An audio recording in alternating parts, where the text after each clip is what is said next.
Oke, kali ini kita bakal lanjutin lagi repottingnya, tapi yang dari remaja ini ya, remaja ke dewasa sih ini. Dengan medianya yang beda. Kalau tadi kan pakai yang ini sabut kelapa. Kalau yang ini pakai medianya moss.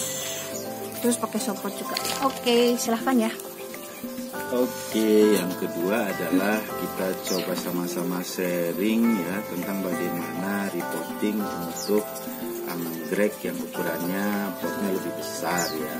Jadi ini kalau tadi kecil kan pot yang pertama, yang kedua ini lebih besar, ini di pot 15 sebenarnya tapi 12 tapi ini cukup besar plannya. Jadi kita harus mencari pot yang relatif lebih besar dari yang pertama agar pertumbuhannya lebih cepat. Nah, kalau kita lihat di sini ini medianya menggunakan moss. Kelebihan moss itu dia menyimpan air ya, sangat kuat gitu. Nah, kalau seperti moss ini, kalau saya biasanya ini cukup dengan 2 hari atau 3 hari sekali menyiramnya, karena kalau setiap hari disiram akan menyebabkan kebusukan akar, apalagi kalau tidak disimpan di rak gitu. Nah, ini juga kondisi yang sama dengan Phalaenopsis ya, umumnya itu ketika kita beli itu di medianya itu menggunakan media moss gitu, dan ini yang paling kuat menyimpan air dibandingkan dengan media lainnya. Dan ini tidak hanya menyimpan air, sebenarnya dia juga menyimpan nutrisi, bahkan kalau kita ngasih pupuk dia akan tersimpan cukup lama. Cuma kekurangannya ya kalau media yang terlalu lama menyimpan pupuk ya dia akan menyebabkan media ini asam. Kalau media asam nanti bahkan ditambah pupuk lebih banyak lagi bisa keracunan. Nah, caranya ya kita kalau ini coba dibuang saja lah sebagian yang paling atas ini supaya tidak menutupi akar begitu kan. Tapi jangan semuanya, karena kalau semuanya nanti akan berpengaruh terhadap stres gitu. Tanaman akan stres.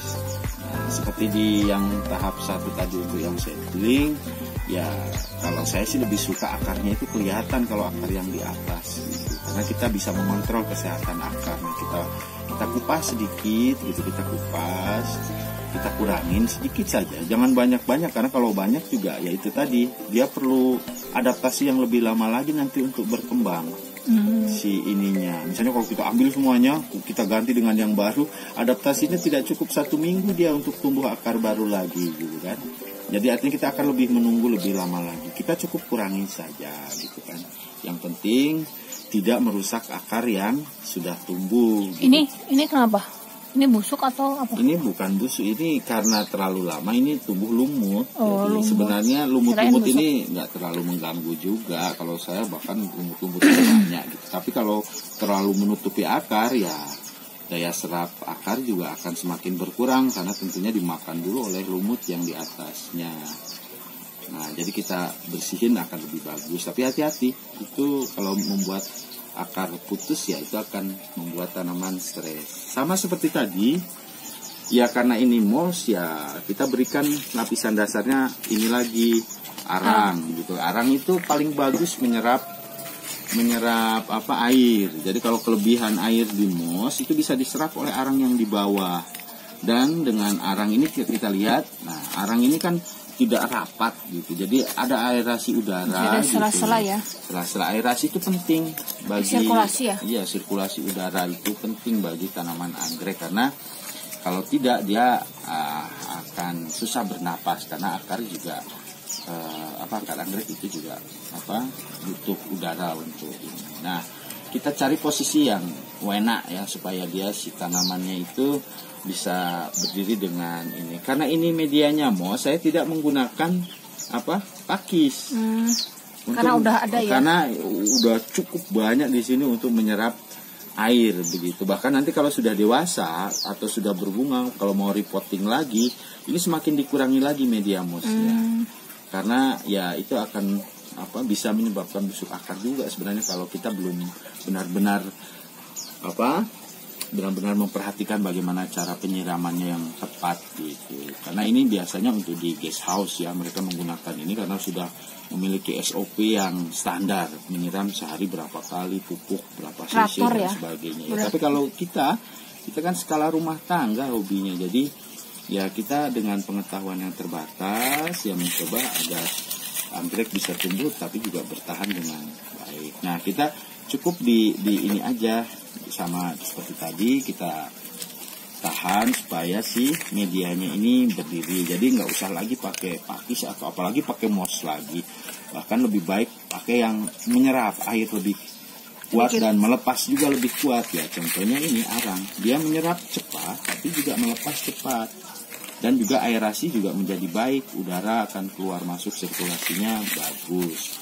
Ya. Kalau pakai sabut kelapa yang dipotong-potong itu bagus gak? Sabut kelapa potong-potong bagus, tapi juga kadang menjadi biangnya masalah hama gitu, hama dan juga penyakit dan ya sebaiknya kalau sudah pakai moss hindarilah menggunakan sabut kelapa lagi gitu. Cukup ya bagi kita pemula ya. Kalau yang sudah pakar-pakar sih boleh mau menggunakan apa bebas, wong pakar. Kalau kita kan baru newcomer. Nah, ya kita penuhi tapi jangan melebihi itu. Pokoknya hanya untuk fungsinya sebenarnya menyerap air dan menahan dia agar kokoh berdiri, tidak mudah jatuh gitu. Nah, seperti ini kan goyang-goyang, oh masih jatuh ini. Mestinya akan lebih bagus nanti pakai penahan ya dari kawat itu. Tapi sebenarnya kalau terus ditekan pinggir kan nggak merusak akar gitu. Jadi tekan aja terus pinggirnya gitu supaya posisi si pot itu benar-benar tanamannya itu tertahan kuat gitu, nggak apa-apa gitu. Asal tidak merusak akar, kan akarnya di pinggir ya? Pinggir ke sini. Nanti akar-akarnya ini akan numpang di dalam pertumbuhannya, akan numpang di arang. Nah, itu akan lebih bagus lagi nanti kelihatannya, ada seni-seninya jadi kelihatan akarnya. Biasanya para pecinta anggrek itu paling senang melihat akar juga kelihatan tumbuh sehat dan sebagainya ya. Tidak hanya melihat menunggu bunganya saja. Oke, ini saya kira segini sudah cukup ini. Jadi, nah ini kalau untuk anggrek seperti ini biasanya saya menyiram kalau pakai moss begini ya 2 hari atau 3 hari sekali lah, jangan tiap hari karena ini sudah lembab ini, sudah sangat lembab begitu. Ya nanti kita bisa beri pupuk lagi gitu ya. Pupuknya terserah lah, saya tidak akan promosi pupuk jenis apa, banyak sekali pupuk. Karena kita nggak di-endorse ya. Ya kan kita nggak di-endorse juga oleh perusahaan pupuk gitu kan. Kita endorse-nya untuk lingkungan aja lah. Gunakan pupuk semaksimal mungkin, menggunakan pupuk organik. Oh iya. Dan seminimal mungkin menggunakan pupuk anorganik atau kimiawi untuk menjaga kelestarian dan keberlanjutan lingkungan. Nah, terakhir ya sama. Kita beri nama lagi. Nah, ID ini adalah sebenarnya Dendrobium yang hibrid ya, hasil dari Kuljar. Ini dari Thailand menurut informasi. Namanya sebenarnya Dendrobium nindi. Nindi ya, double I. Pakai Thailand aja ya. Kita kasih tanda supaya membedakan dengan nindi yang khas Indonesia yang sangat indah itu. Kemudian di tanggalnya bisa di belakang aja. Nah, kemudian di sini Abigail Orchid ya, kita perlu memberi ini karena kadang-kadang kita melepas juga kalau sudah kebanyakan anggrek di rumah, mau disimpan di mana lagi begitu. Nah, tanggal berapa? 16 8. Oh iya besok ini ya. Hari 17 Agustus. Nah, semoga kamu tumbuh subur dengan merdeka, sejahtera. Nah, kemudian kita cari kalau nikat, cari yang paling awal tanamannya supaya dia kan nggak mungkin berbunga di sini, kecil kemungkinannya. Tapi juga jangan terlalu rapat, disimpan di yang paling bawah, ikat, begitu kan. Setelah diikat, nah, oke, sudahlah gitu proses repotting. Anggrek untuk ukuran yang relatif lebih besar dari yang pertama. Nah, kalau sudah seperti ini, nanti mungkin bertanya ini sampai kapan media bertahan? Ya, harus dilihat dulu nanti kondisi ininya mossnya gitu kan. Kalau saya sih biasanya by feeling gitu. Kalau udah kelihatan ini pertumbuhannya terganggu atau apa, berarti media bisa jadi sudah asam. Kalau sudah asam begitu harus repotting, dan media yang ini, nah kalau menurut tema saya, media ini harus dibuang suatu saat, diganti dengan media yang benar-benar baru karena sudah terlalu asam media. Oke, Jadi ini tadi kita tahap 1 untuk reporting di media yang lebih kecil, yang tahap 2 yang lebih besar.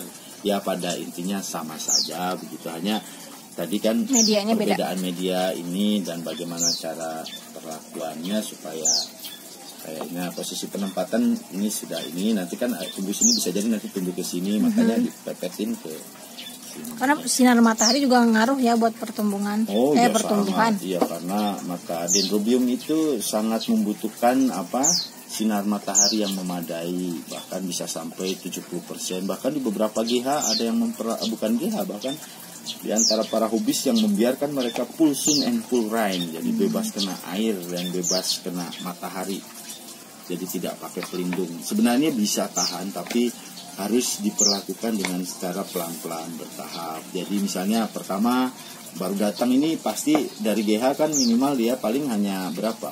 50% misalnya pencahayaan. Nah kalau mau dinaikkan di rumah kita ya baru datang harus di kondisi yang 50% juga. Nanti kalau sudah tumbuh akar baru, nah kita naikin misalnya pencahayaannya 70%, cari tempat yang ini. Kita lihat perkembangannya, kalau dia bisa bertahan, pertumbuhannya baik, naikin lagi ke pencahayaan 80% misalnya. Dan kalau kita lihat di 80% sudah kuat, sudah bisa full sun and full rain gitu. Kalau full sun full rain memang nanti kelihatan daunnya itu kuning, tidak sehijau ini. Kemudian juga kadang batangnya itu keras. Tapi itu sudah sangat bagus, artinya dia sudah tahan banting lah gitu. Jadi sebentar lagi juga kalau sudah full sun full rain dia akan cepat berbunga. Oke, demikian.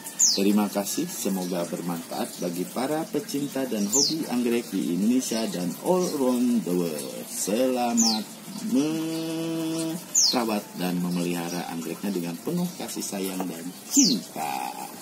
Oke, udah ini banget ya. Jadi paparannya tadi udah kayak kuliah ya.